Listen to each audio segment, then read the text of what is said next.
All right, happy Friday, and we are back after a one week break. It's been 2 weeks, so I hope you've had a great couple weeks and are looking forward to the weekend.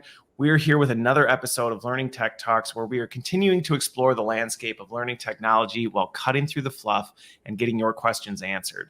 So today, I'm joined by Mark Ward and Danielle Hamilton, and they are from Thrive. And we're going to be talking about the LXP again, digging into that a little bit more and learning about what they're doing there. So if you're joining us live as we get things started, go ahead, give us a thumbs up, share the post, tag in somebody who would be benefit from the conversation. And while we're getting started, I'm joining from Wisconsin as usual, but Mark and Danielle, where are you in the world today? So I'm in sunny Brighton, which is the south of England, right down by the sea. All right. I'm in. Before you do this, and this is going to happen to you, Danielle, just so you know. For those of you who are watching, Danielle's due in October. So, right, first kid. And you said down by the sea, down by the bay. The song started immediately playing through my head in the children's songs, because that's just get ready for that because it's coming. All right, Mark, how about you? I'm in Burton-on-Trent, just in the Midlands of England. So okay, all right.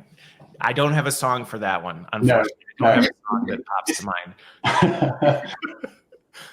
All right, now before we get going, and hopefully you didn't forget your answer to this, okay? Because we got distracted as we were talking. So hopefully you still remember this. And for those of you who are watching, you can play along too. But the question that has nothing to do with learning or learning technology today is: describe the contents of your high school locker.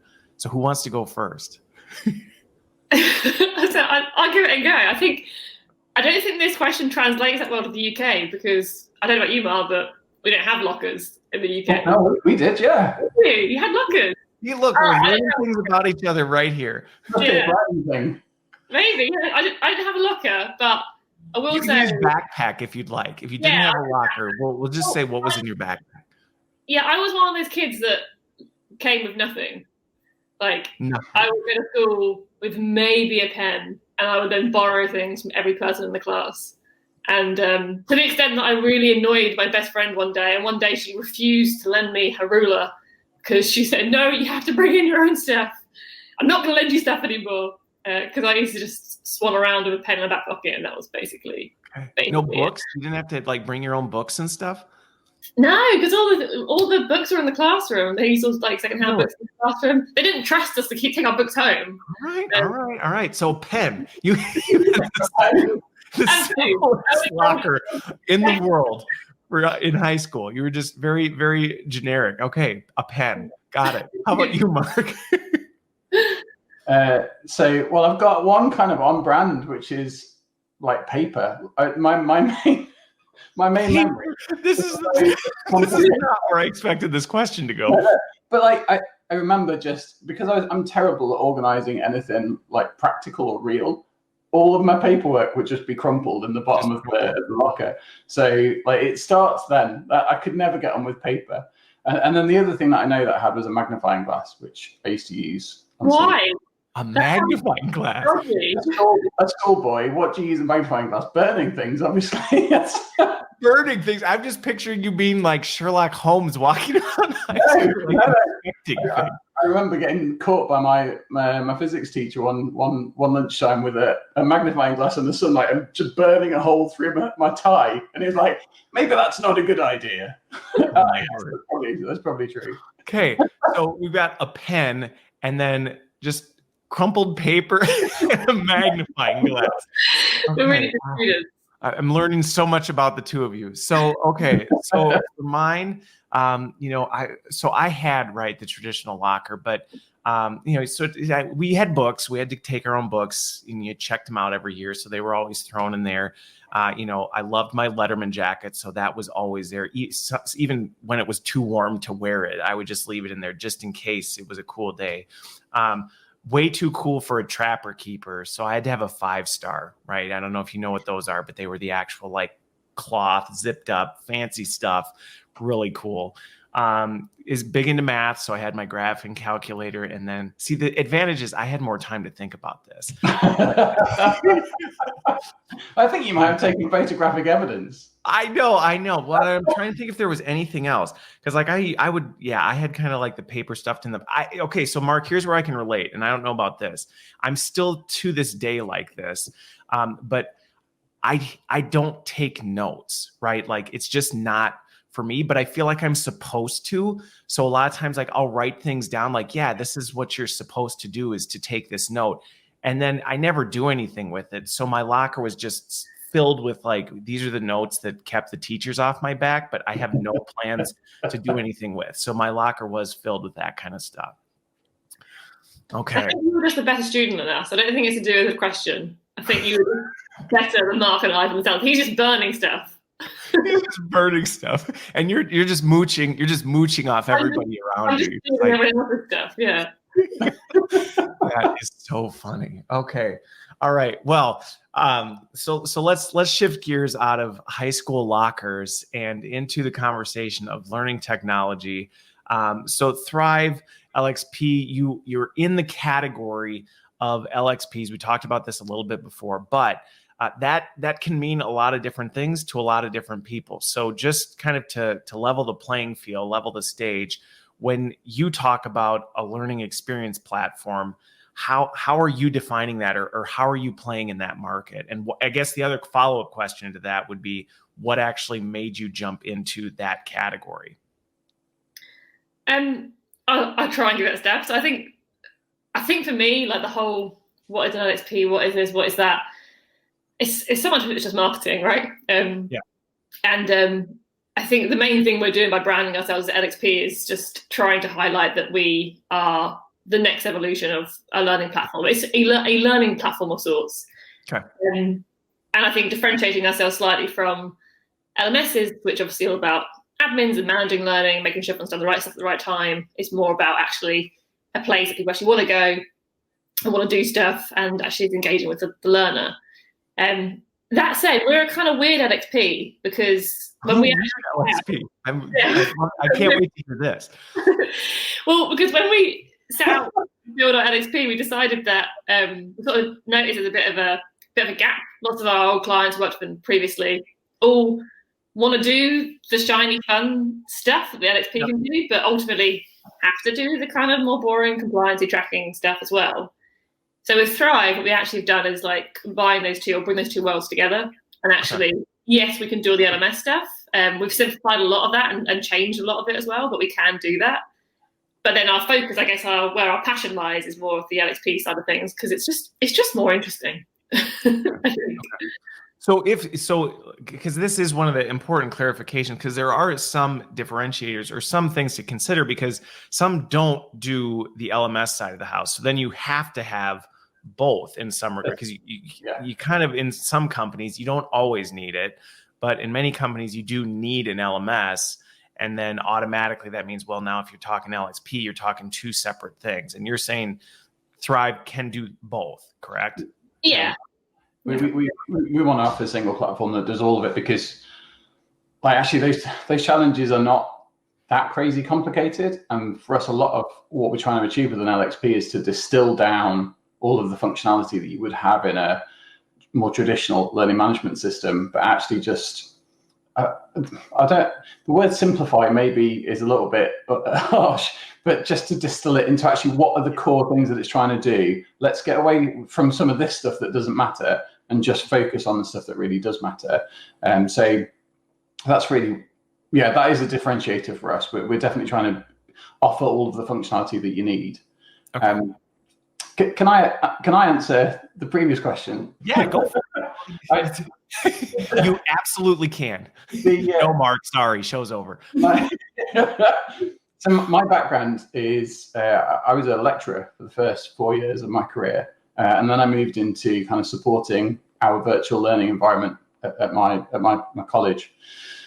And so for me, I saw those platforms being used in the way that they were designed to be used. And there's a lot of kind of, you've got a faculty in a school and they're trying to run a curriculum with a load of 16-year-olds. And it's a very different challenge from what you have in a business, really different.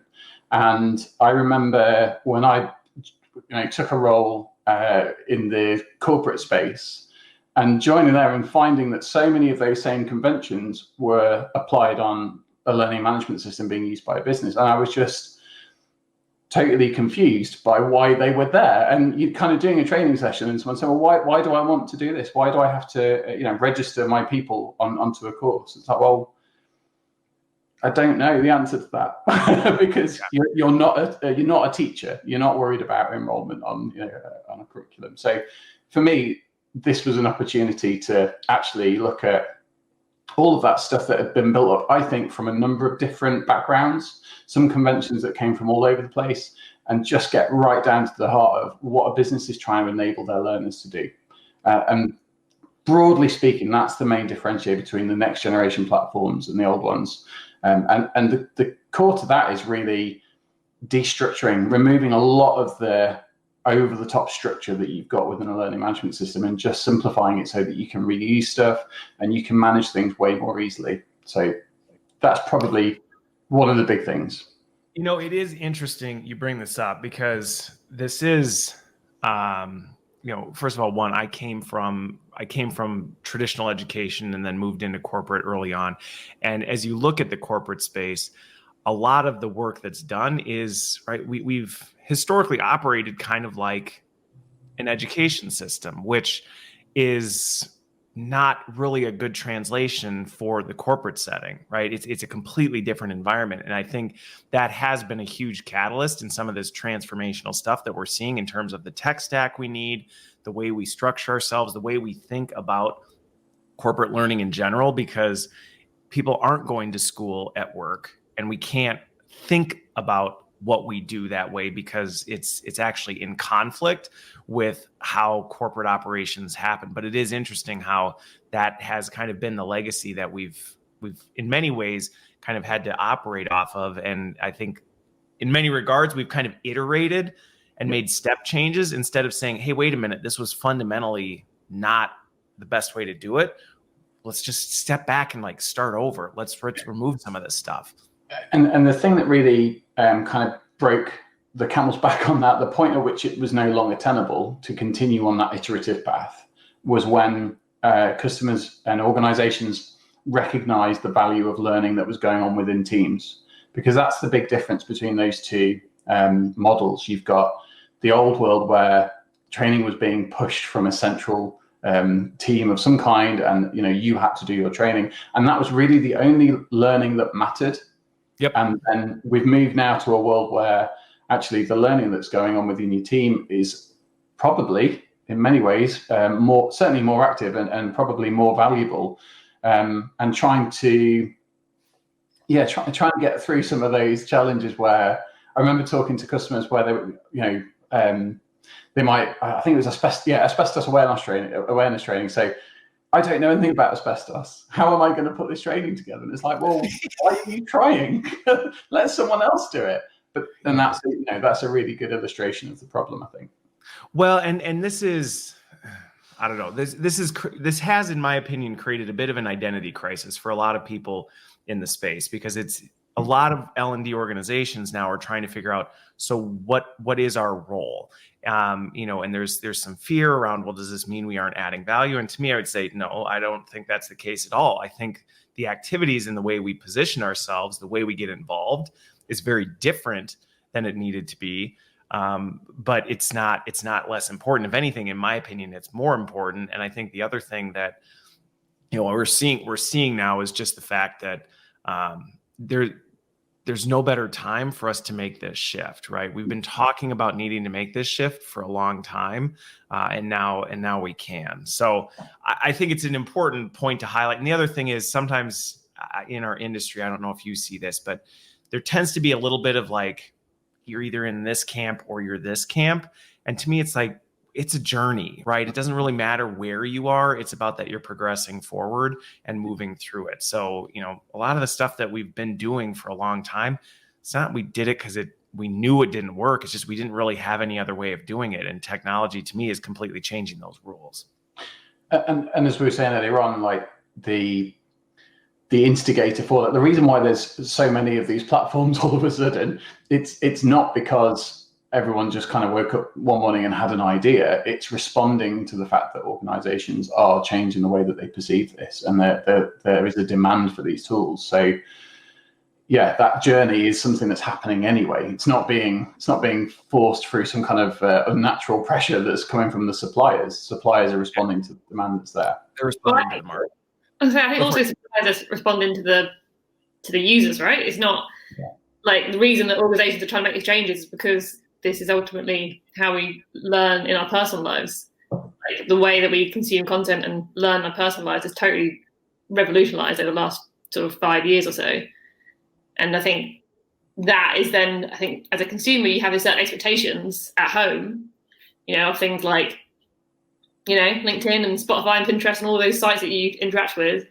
And you kind of then think, well, why don't I get that at work? Like it's the same technology, like, the technology's out there. Why do I have to have this horrible old technology and processes and all the rest of it at work?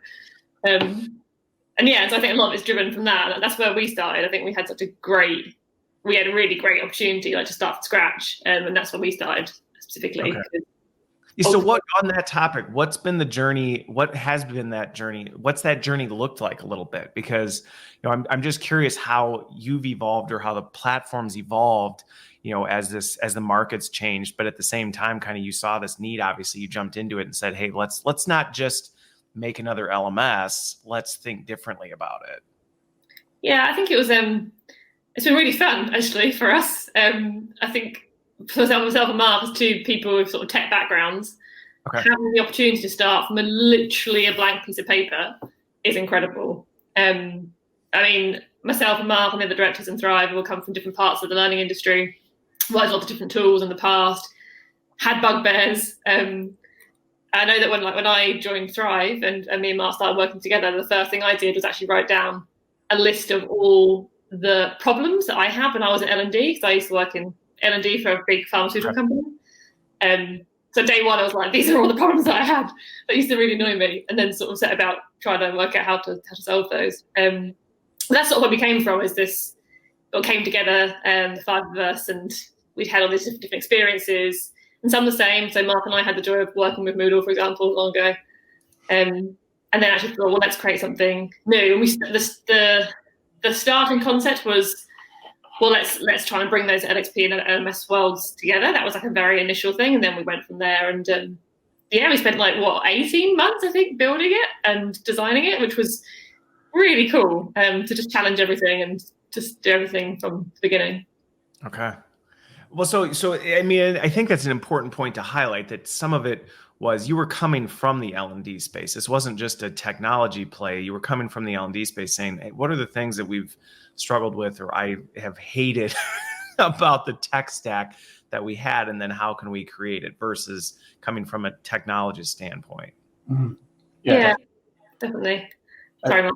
No, you carry on. I was just going to say, I think there's also there was a difference for me between, I don't like this technology versus this is the problem I have. So right. I know that when we started Thrive, we tried to be really clear with yes, we know the things we don't like about the technology, but actually let's start with the problems we're trying to solve. So, for example, when I was at L&D, one of the problems I got on our, manifest was there's too much content. I don't know what's right for me. So I'm logging into sites sometimes, and there's so much stuff everywhere. It's not organized. I don't know what I'm doing, and there's too much stuff. But on the flip side, at L&D, I also had the struggle of there's not enough content, because as L&D, I think there's a lot of pressure to create all the content yourself somehow. Like Mark said about asbestos training, and you're like, I don't know anything about asbestos training.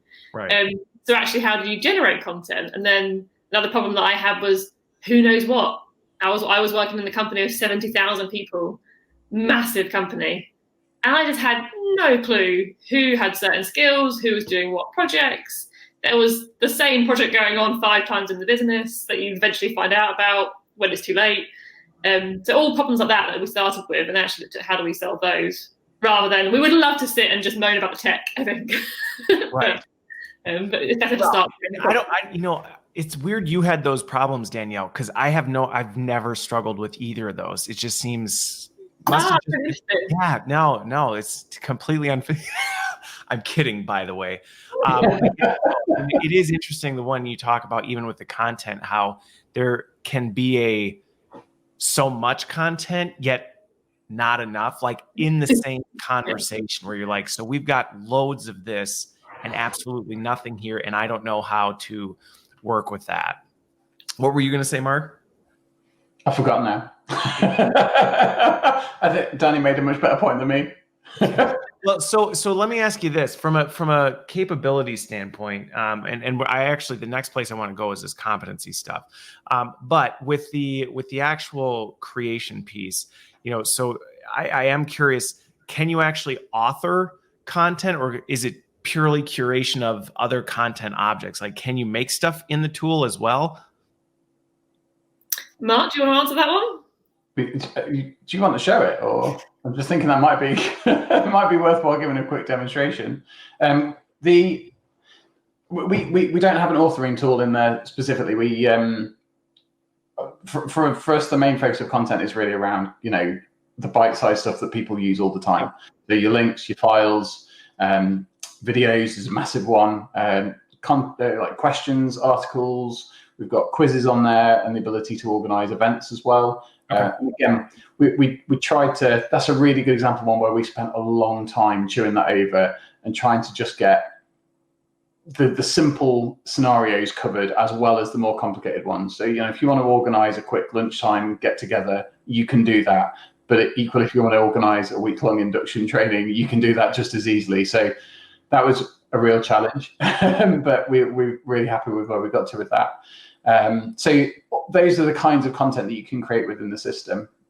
And even beyond that, so from the technical capability point of view, there's a lot of nice open standards that you can use for trying to make content work well with the platform. So there's a standard out there called OEmbed, which allows you to, when you're on a video sharing site, you've got the embed code and you can copy that and you can paste it in. It's a way of automating that. So if you've got a link, you paste it in, we can go and ask that service, how should we embed this to make it look nice?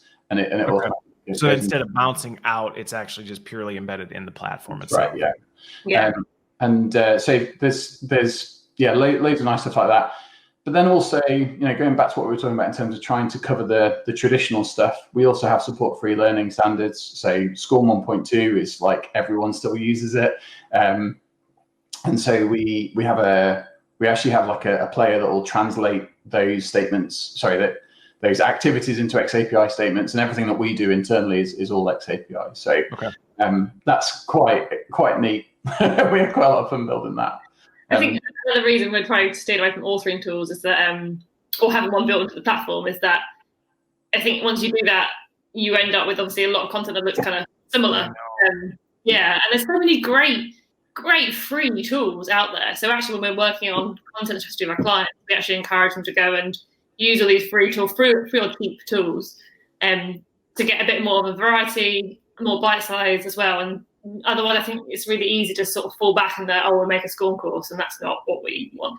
Well, and that's right. And I ask because to me, it's a dangerous area to play in, right? In my opinion, because it is one of those like, well, I think sometimes we ask or we want that, or we think we want that because we're like, oh, wouldn't it be so great if we could just, build more e-learnings directly in the tool? And you're like, but is that the best thing to do, right? Do we really need more of that? I mean, I'm not saying that there's not a place for it, but it opens the door for the risk of, well, now we just make everything look exactly the same because it was so easy. And now we've got the problem that you talked about earlier, where there's just now so much content and it's all the same content. And we're like, how did we end up in this mess? So there is some capability to not necessarily author like an e-learning course, but actually author objects in the platform to be able to actually curate and then distribute out.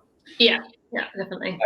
We have the kind of content that I missed off the list is pathways. So that's a great way of kind of pulling that all together and allowing you to create, like, stitch together a journey that brings together lots of kind of elements of information and knowledge that you want to empower people with. And that really does that job for you. If you look at what an e-learning module is doing, it's just a way of navigating through chunks of content. But with the kind of micro-learning philosophy in mind, we want that to be something that feels like, you know, a journey that you're going through step by step, and that you can drop back in whenever you want to, kind of right from the platform level. So yeah, having it all embedded down in there within a module isn't as ideal. You can't find the stuff that you're after as easily. No. You can't reuse the content. The other element with you, the thing that always gets me about e-learning modules, whatever they are actually, sorry, I'm getting a bit ranty. It's when they've just got video in them, or when video is the main part of them. And the thing about video is it's one of those mediums that no matter what device you're on, it's so well served, you can always view it the way that you want to. But as soon as you put it in that container, you've lost all of that flexibility. Yeah, you kind of cut the legs off of it. Yeah, it's really odd. So yeah, it's definitely something where having a variety of content is worthwhile. E-learning modules have their place for sure. Well, and I think this could go back, right? This could be a whole nother conversation, so we won't get into it. But I think it comes to what you talked about earlier, Danielle, with focusing on the, you know, outcome of things. The same thing needs to happen in developing content, right? Like what is this designed to do, and how is it designed to be consumed and used and things like that, and ask those questions. Then back into, okay, what is the best way to deploy it, or the best way to deliver it? Because the example you talked about where, you know, you end up with a 20-minute video that's packaged in a SCORM 1.2 file, it was just because it was like, well, we use this authoring tool and we have this video, so we got to just put it in this and publish it so that it can go into the LMS. And you're like, no,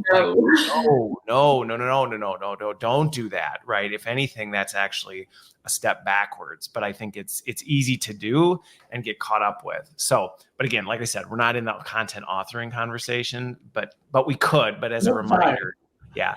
But so let's do this, because you talked about pathways, which pathways I think could be an interesting one. But you have to kind of take a step back from that, which kind of then ties to a pathway to what, right?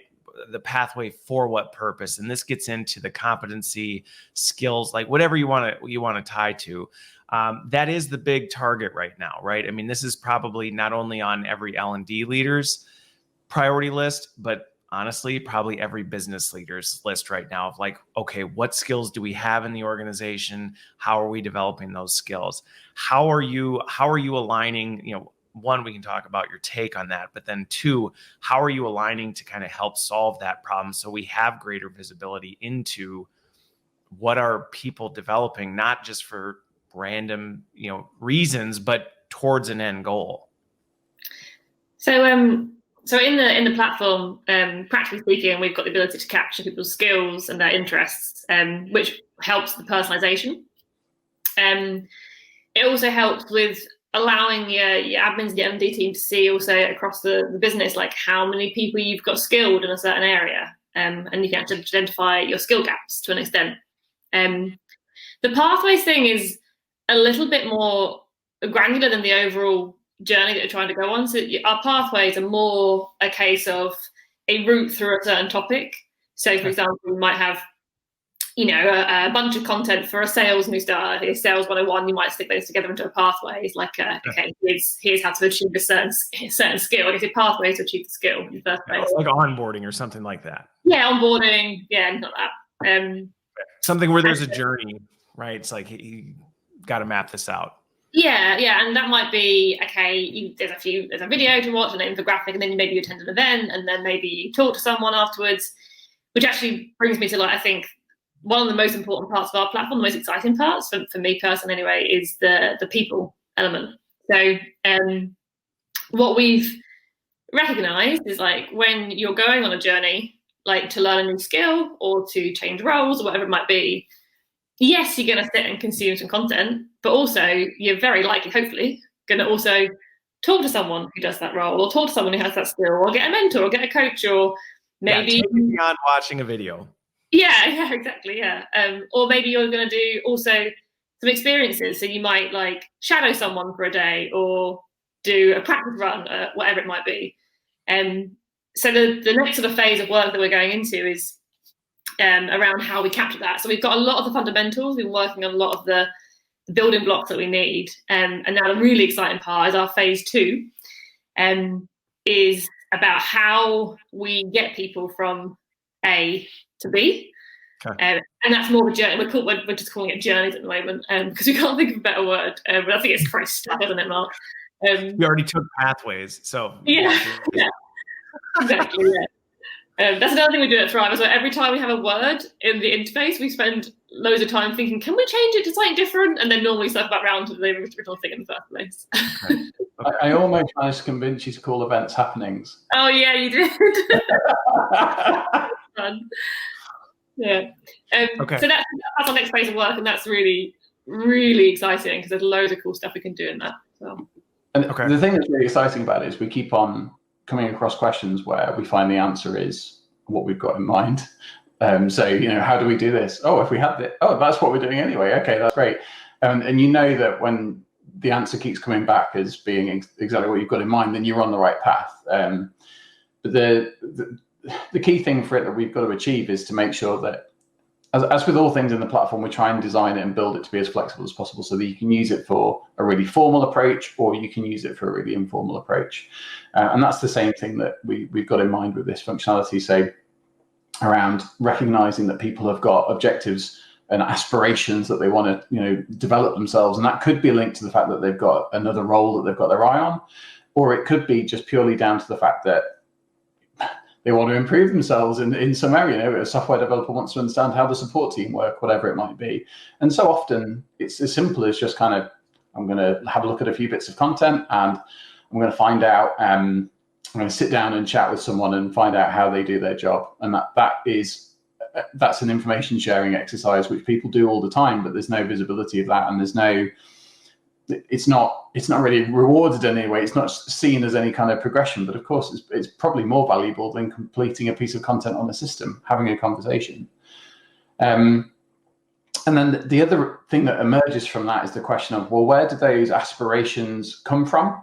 Like how do you set them up in the first place? And there's an element there of, your baseline is the manual. Like someone goes in and says, I want to do more of this, therefore I'm going to create this, blah, blah, blah. And you've got, you know, maybe a mentor that's helping you along with that as well. And that's fine. That's essential stuff. But the more exciting thing is actually when you realize that there's all kinds of ways in which that aspiration or that objective might be put on the agenda by a business. So it might be part of a campaign, for example, that we're all going to try and get better at this. And we encourage you to pick up this objective and add it to your learning, you know, as a journey.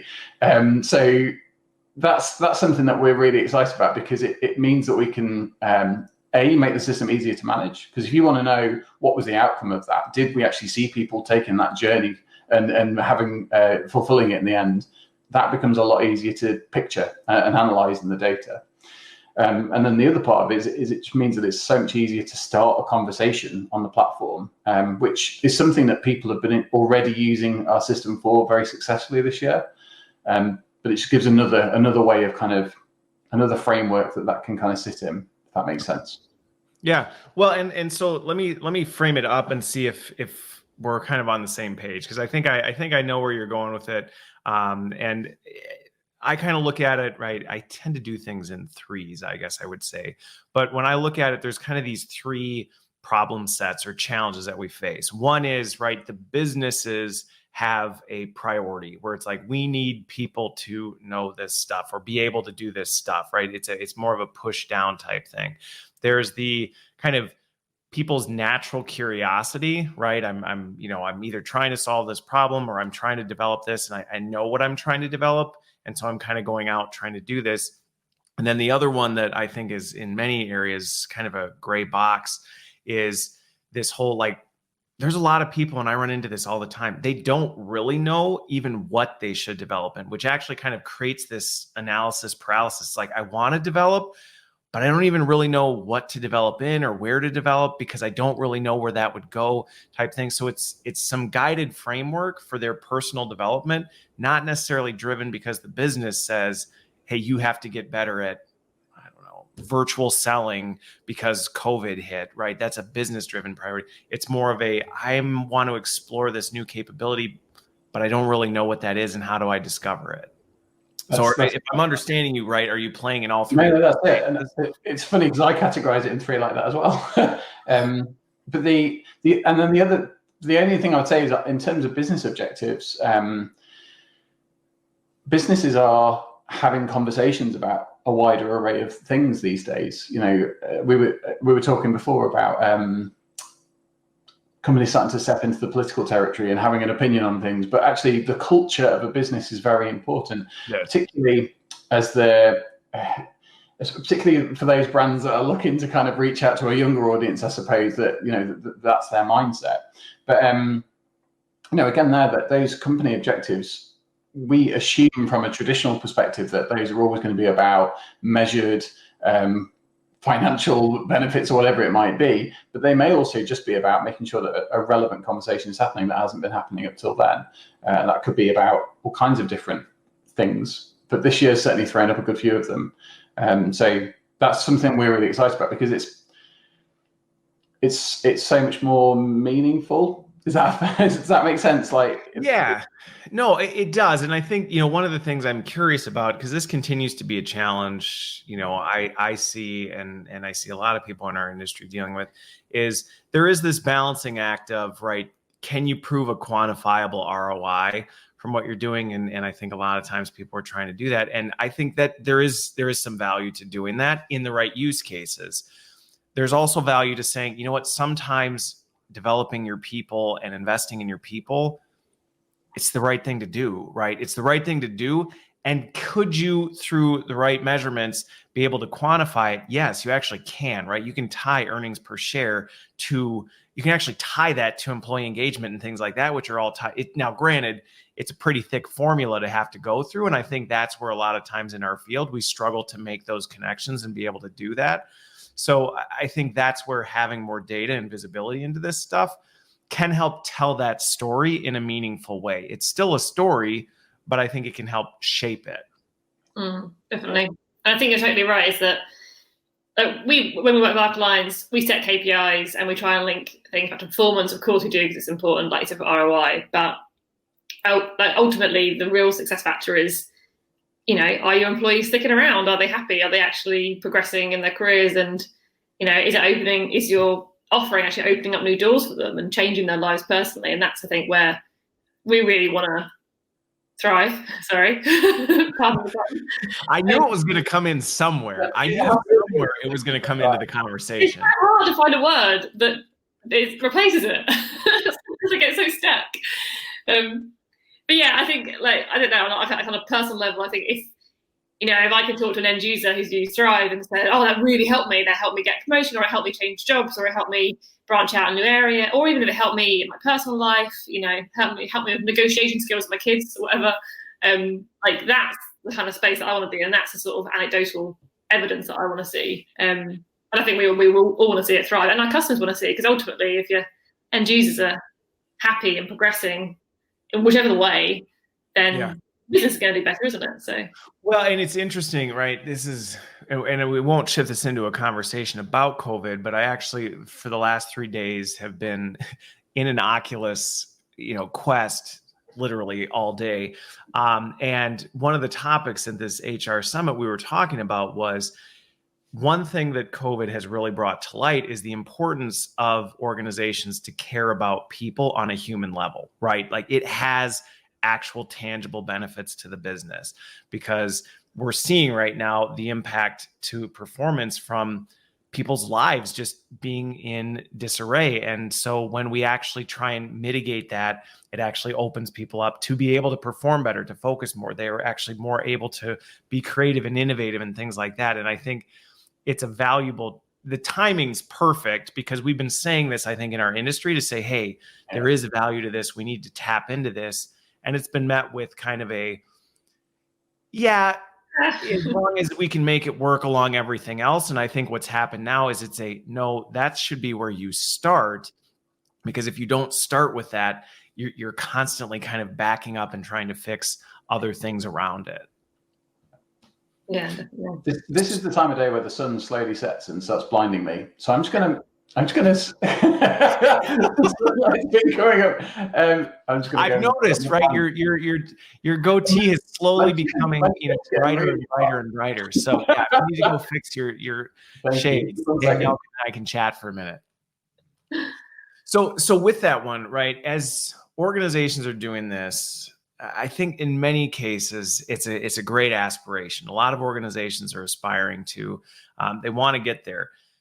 Getting there is not sometimes, it's easier said than done in many regards. There's a lot of times challenges that people didn't expect, things like that. You work with a lot of different customers. I'm just curious, what are the types of things that people who may be saying, you know what, we want to move, we want to make a shift into this. Actually, hang on, before I do this, I'm going to pull up this question because I'm curious. I want to make sure we get this one answered. So for Susan, she talks about, right, these paths and journeys. We've been talking about these paths and journeys. How does Thrive then enable people to move along those paths? Is it the creation of it? Is it the management? Like, what does that actually look like in terms of enabling people through that development path? So I think, well, I think it sounds like pathways are already clear. The journey stuff is something we haven't built yet. So this is a new phase of work we're doing. So it's partly we're not sure. Okay. I think the big thing of how I want to approach it, though, is we really want to avoid having the sort of old school way of someone coming in and plugging in all the competencies and all the job profiles and putting all this data, that sort of thing. We actually ideally would like to make it as fluid as possible and as data driven as possible. So for example, the like, I'm not sure Mark hasn't told me it's technically possible yet, but the ultimate goal is if I am a junior project manager and I want to become a senior project manager, I could look at someone else's journey and see how they've actually done that. The system would also use the data from that person's journey and all the other people's journey, all the other people who made that sort of move or learned these new skills, and actually use that information to suggest content to me, people to me, and experiences to me. So the idea is that I don't need to actually input anything as MD team. It should be a system that actually just supports itself. So obviously you need to get started at the beginning to create some data, but that's the sort of where we're heading, is that when I log in and I will say maybe there's obviously going to be some sort of diagnostic and definition element, like we were saying earlier. Is it because I'm sitting down with my line manager and we're having conversations saying, okay, let's improve these skills or let's move in this direction? Or is it I know what I want to do and I'm really like set on it? Or actually am I doing some sort of diagnostics to work out what I want to do? Some sort of, diagnosis at the beginning. And then a lot of automatic suggestions based on our data, the content, people, and experiences. And then once you go through that journey, we've then got another data set to use for the next person, if that makes sense. Okay. So it's abstract. So this is, well, and I think that the important clarification that this was helpful for me too, right? This is in process right now, right? This is something that's in. Yeah, right. So I mean, we have some key features in there at the moment, and what we're starting to see is how those features sit within that bubble, and so it's really exciting to kind of reframe some of the challenges that we've already solved. On the platform at the moment, you've got the ability to see other individuals on the system with particular skills, and so there is an element of encouraging people to connect to one another based upon what they're skilled in and what they're experts in. The pathways piece is interesting as well, because we don't just allow you to put content within the pathways, but within each section of a pathway, you can actually highlight people who are experts as well. So again, that element of bringing people out to the fore so that you can, if you've got a question about whether or not you've understood something correctly, you can. That's the social. Well, and I actually want to stop you there, because I think that's when we talk about some of this social stuff. Social is another one of those words that just kind of gets thrown around, like, oh, social learning. But one of the challenges is half the time you don't know who the person is to actually be your social expert to say, who are the individuals who can help me grow or develop in this area. And so what I'm hearing you say is that's actually part of the key part, and that's there now, correct, with the pathways.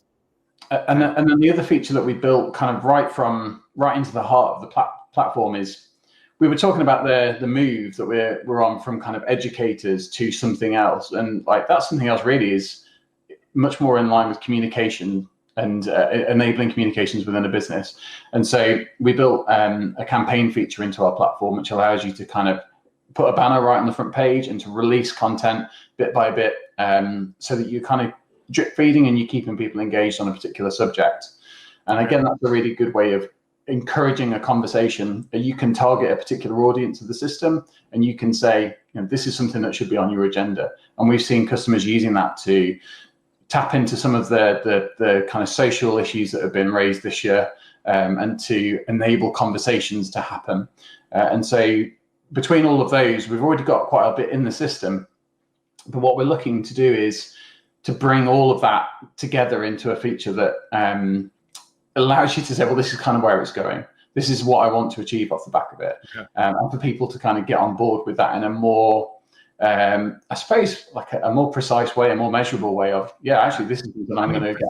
Predictable, measurable were the words that came to mind based on what you're saying. So a lot of this capabilities there, it's kind of bringing it together under one roof in some regard.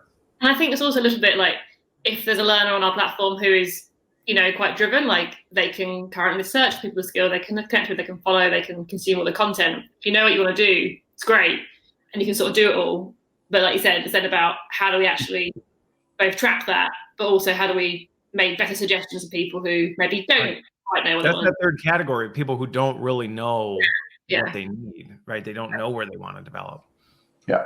And that's actually in a way, that's the most important part here is, the objectives and the mentor relationship. That's something that isn't too difficult to figure out, but giving teams the ability to promote ways in which you can pick up an aspiration or an objective, and a number of different routes by which that could happen, and not just necessarily this has been assigned to you because it's a company goal, but some less formal routes than that as well. That's really where the heart of this lies, because that's actually that's when a lot of the tools are falling down at the moment. Okay. Because teams are doing that. They are putting something on the agenda. They are wanting people to pick up a series of content, or to talk to someone or whatever it might be. But that's just not happening because everything's a bit too structured at the moment. I agree. So with this one, the other thing though, I'm going to shift gears a little bit because I am curious now, because some of these things you're talking about, one of the important things that I continue to advocate for is, when it comes to the measuring and the data behind, right, what do people need? We can't, this is where it can go very south, is have a single data point, right? Or even just a couple data points, but all coming from the same type of source, because that tells a very incomplete story of who that individual is, what they're trying to do, things like that. The challenge with that is bringing in all of these other data sources can be, tough work. So when it comes to the ecosystem, how are you then integrating in to kind of either enable that, because obviously if this is what's happening in Thrive, you're capturing a pretty important data set, right, on an individual in terms of where they're developing, what things they're curious about, what journeys they've been on. Is the goal of Thrive then to be the place that data is coming to, or is Thrive an enabler to kind of the other part of the ecosystem, or could it be both depending on the maturity of the organization? At the moment, it's more of the latter, but we are on a journey towards it being more of the former. Okay. And there's a few examples I would give. So as you say, we collect a lot of information about what you've viewed or what individuals have viewed, liked, and all of their interactions, what they're searching for and not finding, all of that kind of stuff. So with that, we can do quite a lot in terms of personalized search, personalized recommendations, and say, this is what might be relevant to you based upon what you're interested in. But also the wonderful thing about these platforms within the context that we're working in is that we have organizational hierarchy, and we know who your line manager is and who reports to them. So then we can get into what's relevant to your team as a whole and all that kind of stuff. Okay. So all of that kind of information is accessible through, we make those accessible through a standard API, which can be pulled into Power BI or any other BI tool that you want. And at the moment, we have customers who are pulling that data into that kind of central tool, along with data from other systems, and they're creating that view, which gives them the big picture. And yeah, that's really exciting because you're starting to get exactly that. This happened, that's the outcome of it. And that's where we're at right now. Okay. The other element of this that's happening currently is we're starting to get into I'm trying not to get too technical, but okay, I'll demystify it. That's the point of the show. Break it down. So we're big fans of XAPI and using XAPI for activity logging. We're actually testing at the moment an integration with LinkedIn Learning, and LinkedIn Learning are an XAPI provider. So we can receive from them that people have progressed through a course and that they've completed a course, which sounds very, very straightforward. The benefit of that, though, is because we do everything in the same way, we use XAPI for our stuff and other people use it. So we can therefore give it kind of a parity of data. So we can receive something that's happening outside of our system. And even if someone's never logged in to our platform, we can tell you that they've completed something on LinkedIn Learning. Okay. That's right. And we can also display, progress. So we can say, they've got 50% of the way through and then they've dropped off. Just the same as we can do with one of our videos. We can show you the same thing about that.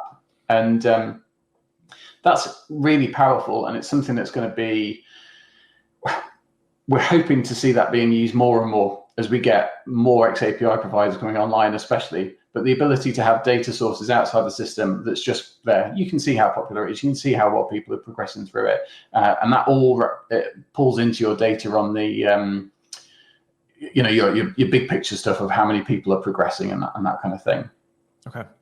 And then the final thing really is, again, pulling it back to objectives, where we're most excited about objectives and the aspiration stuff is, it gives you the ideal that you want to get to in terms of pulling data into a system is that you can have it contextual. You've got the big high level ones of, I want to know what my retention is, but that doesn't really tell you what impact a particular thing had on your objectives. So on the opposite side, though, the content is too granular. So if you had, you might have thousands of bits of content. So if you're on every single bit of content, you're there saying, the goal of this content was to decrease customer complaints, or whatever it might be, that would be an awful lot of setup.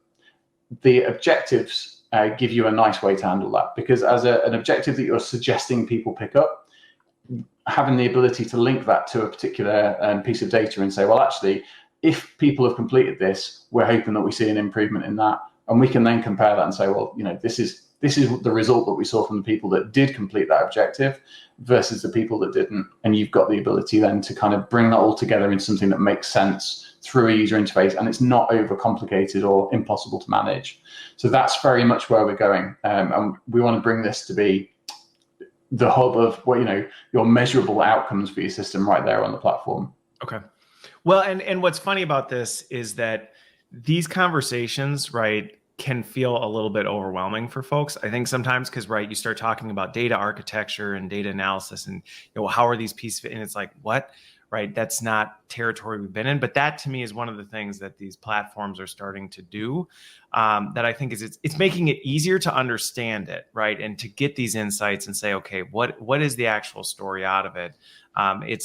It was definitely a huge conversation 2 days ago that we had about this, because it opens a little bit of Pandora's box in terms of it. But I think it's an important one as we think about how do we actually connect what we're doing to the other things. Because I think going back to some of the discussions we've had earlier about what are some of the changes we need to make in our space, one has been we've operated in our own silo, right? We've operated in the silo of learning and development that, we have this information, we know this, but we're not necessarily connecting it to all these other pieces. And that's left us in a position where I think businesses are starting to understand we hold a key data point, but we have to get better at saying, now, how do we take our data point and connect it in to the rest of the organization to help tell a more holistic story? So interesting. So let me go back to this then. We've only got like 6 minutes left, but so we'll see how far we go down this path. But what I was saying before we answered Susan's question was, this can all sound great, right? It can sound like, love it, would love to do this, can't wait. Saying and doing are two different things. And so what are either some of the challenges that sometimes people run into that hold them up, that people who may be wanting to embark on this journey could get started on, or say, hey, let's make sure we do this?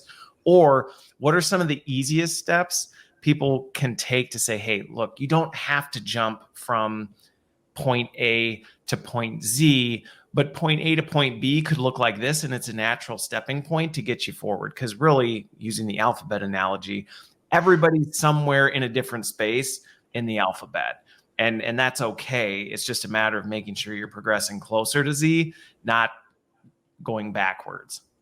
Yeah, I think it's a question I get asked a lot. I think there's an element of, like you say, it takes time, there's barriers and blah, blah, but I think the whole pandemic has actually shown that people can move faster than they want and people can change things quickly. Like, I know that amongst our clients, we have people go from A to Z in sort of 4-week windows and things like that. I think there is a little bit of element of working with some of our clients that things are just naturally slow and that's just the way things are done and there's lots of approval and blah, blah. And I think the pandemic has shown that there can be a lot of rapid change, which is great. I'd say one of the biggest mistakes I see happen is from clients is bringing in technology and thinking that is going to solve everything. So just we're going to plug in this new platform and that's just going to do everything. And obviously that is absolutely part of it, but it's not going to do everything for you. And I think my best piece of advice for someone who wanted to do that first step towards this, beautiful, magical world is the utopia of L&D. Maybe as I was thinking of, is to start with content, to start with a content strategy, which you don't actually need technology for necessarily. So actually, I would say to start by trying to create a content map of everything you've got going on in the business. And that's a case of like looking at your face-to-face courses and looking at resources for that, looking at your relearning, that sort of thing, looking at curating content and trying to essentially imagine that you're creating like an internal Google at your organization and thinking, well, what questions do people want answered and what content do I therefore need? Because that exercise can be super valuable, one, from just pulling things together and maybe reshaping things, but also during that exercise, you have a great opportunity to go and talk to people in the business. So even just having a chat with someone and saying, oh, when you're a new starter, like what are the questions that you had? What do you know now that you wish that you knew then?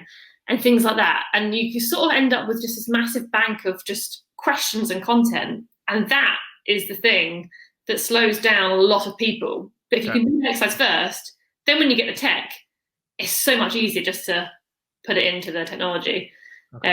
Rather than going through your whole long process of procuring something and then going, oh, now we're going to think about content. Now we're starting at square one and figuring out what our content strategy is on this.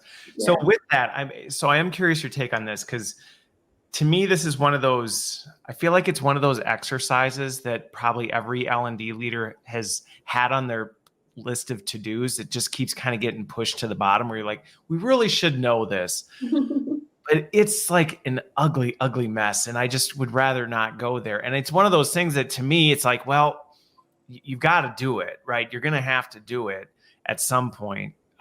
Is your recommendation to do, as part of this content strategy, to do some cleanup work as well as you map it? Or will that kind of naturally work itself out? Because in some cases, I've actually seen, depending on your strategy, you can kind of like weed out some of the garbage along the way. Other times it's like, well, you kind of need to weed out the garbage first.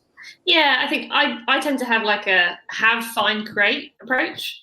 Okay. So like I always compare it to like clearing out your wardrobe. Imagine having a spring clean, and I clear out my wardrobe. I'll get like everything out of my wardrobe and put it on the floor, and that's just looking at, okay, what do we have? What have we actually got at the moment?